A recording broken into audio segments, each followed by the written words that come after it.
Since the dawn of time, the early 20th century, movies were created, but for years they had no sound. Then in the year 1927, Warner Brothers Pictures released a movie called The Jazz Singer, and it was known to be the first movie to— OH MY GOD!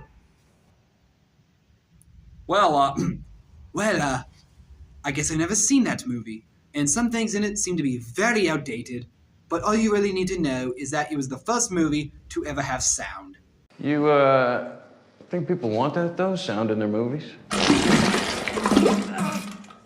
Yeah, why wouldn't they? Then in 1939, The Wizard of Oz was released, and it was known to be the first movie to ever have color. I think. Someone may have to correct me on that one.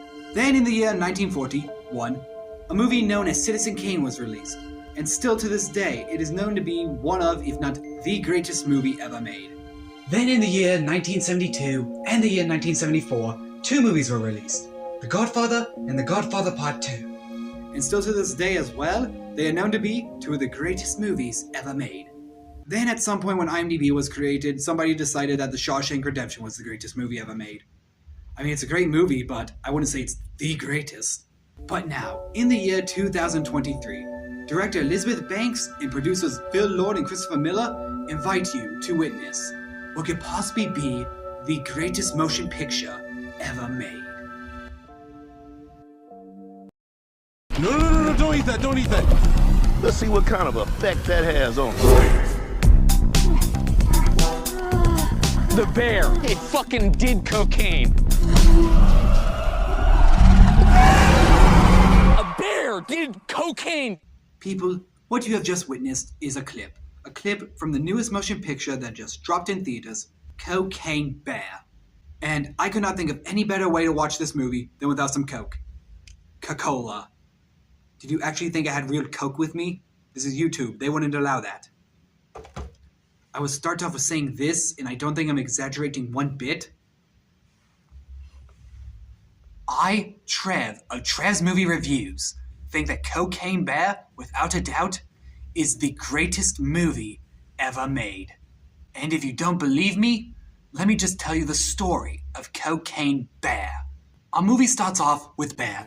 Bear is a normal bear who does normal bear things. He walks through the woods, scratches his back on the trees, steals honey from Barry B. Benson, runs off trespassers, mostly humans, and shits whatever he wants. One night, when Bear was about to start hibernating, like bears do, a plane flew over the woods, and in that plane was a bunch of duffel bags full of goodies. A guy was throwing duffel bags out of the plane, and a bunch of them landed in the woods. Bear came across one of the bags, and in the bag was goodies. These goodies were known as cocaine. And what did Bear do immediately? He deep-throated that shit. And now, Bear is no longer known as Bear. He is now Cocaine Bear, who is also a girl. Bear now has a vagina, and she will do anything to find more cocaine, even if that means killing anyone that gets in her way. Do you really think I'm exaggerating now when I say Cocaine Bear is the greatest movie ever made? Without a doubt, everything in Cocaine Bear is perfect. The story, the characters, the writing, the humor, and the acting. Oh my god, the acting from Cocaine Bear is without a doubt the greatest acting I've ever seen in any movie ever. I could honestly see this movie being shown for 24 hours on TCM, Turner Classic Movies, and they will have talks about how incredible Cocaine Bear's acting was. If you still don't believe me, may I remind you, this is the movie where a bear gets a hold of cocaine and wreaks havoc. There is nothing more perfect than that. You know, my favorite movie of all time is The Dark Knight. I don't think it's my favorite movie anymore. Every other movie that is not Cocaine Bear is shit. I hate every other movie. Every movie to come out after this will suck. If you don't believe me, let's take a look at some examples. Creed 3, it is the 9th Rocky movie. We don't need any more. Scream, oh my god, they couldn't even call it Scream 6. It's just Scream Again. Just because you make the letter M a little red does not mean it's another movie. When I do my video on that one, what am I supposed to call it? Scream Again? No, just no. John Wick 4, too long. Shazam! Fury of the Gods. I actually want to see that one. That one looks pretty good. The D&D movie. Nerd. You see where I'm coming from? None of those movies are Cocaine Bear. No other movie will ever be Cocaine Bear. Probably the greatest thing about this movie, though, in the words of Pompo the Cinephile, this movie is a good 90 minutes. The movie does not overstay its welcome. But I will be honest, if Cocaine Bear was 4.5 hours long, I wouldn't care, because it was Cocaine Bear. I'm sorry, I did not mean for that to rhyme. Still don't believe me? This is a scene where Cocaine Bear is chasing down an ambulance. And if you cannot bust a gut while watching this, I applaud you. I laughed myself to death at this scene from Cocaine Bear.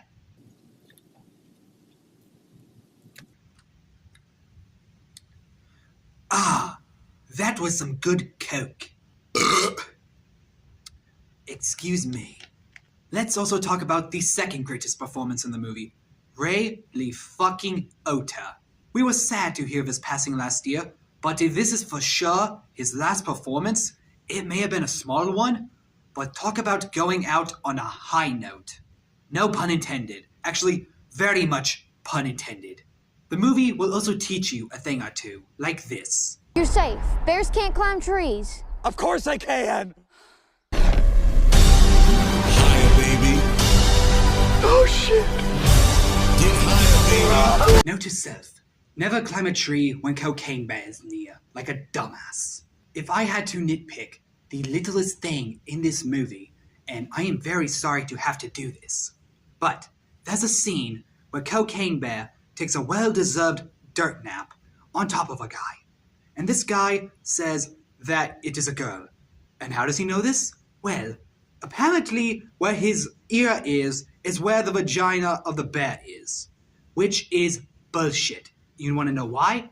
Because, look at this.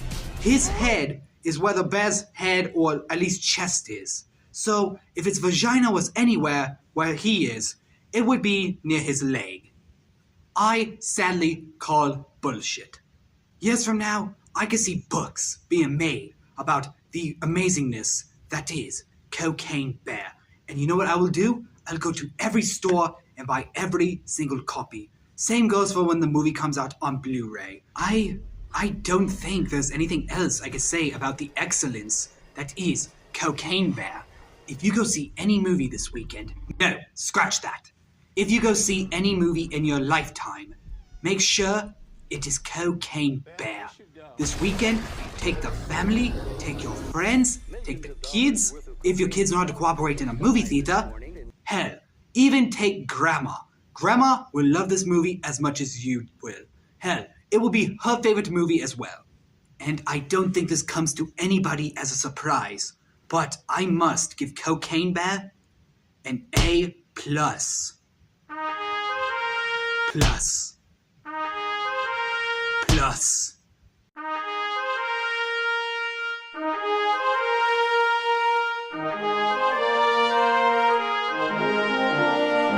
And if you still don't believe me, after literally everything I just told you, the movie even has a 100% on Rotten Tomatoes.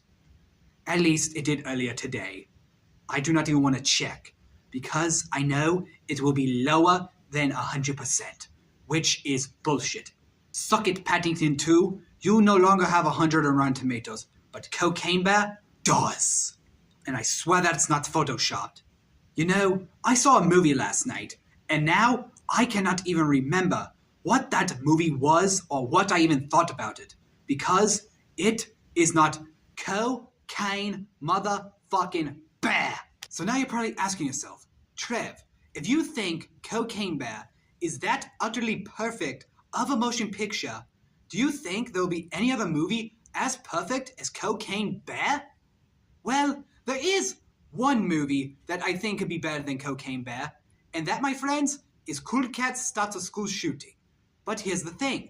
Derek Savage has promised that movie for years, and he still hasn't started on it. But he's done like 2 other movies beforehand.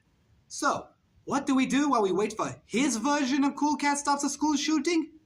I very much need to emphasize the his version of Cool Cat Stops a School Shooting.